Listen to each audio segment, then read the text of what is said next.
யார் இங்க role model? எவன் ஒருவன் இயேசுவை பத்தி நல்லா பேசுறானோ அவன் இல்ல.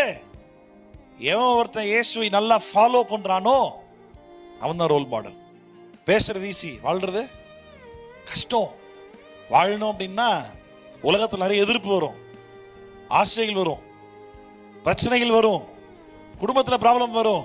இதெல்லாத்தையும் தாண்டி உன் மாம்சமே உனக்கு பிரச்சனையா இருக்கும். எந்த பாவத்தில் இருந்தோமோ அதை விட்டுட்டு வந்துட்ட பிறகு அந்த பாவத்தை செய்யணும்னு அந்த மாம்சம் திருப்பி இழுக்கும். உனக்கே நீ பிரச்சனையா இருப்ப. அப்ப உன்னே நீ வெறுக்கணும், உன் சுயத்திற்கே நீ சாகணும். Kill yourself. உன் சுயத்தை சாகடிக்கணும். முதல்ல பேச்சும் நடத்தியும் ஒரே மாதிரி இருக்கணும். இனி நிறைய பேர் அப்படியே பரிசுத்தமா பேசுவாங்க, ஆனா வாழ்க்கையில பார்த்தா இருக்காது. ரொம்ப நல்லவனா பேசுவாங்க, ஆனா வாழ்க்கையில பார்த்தா நல்லவனா இருக்க மாட்டான்.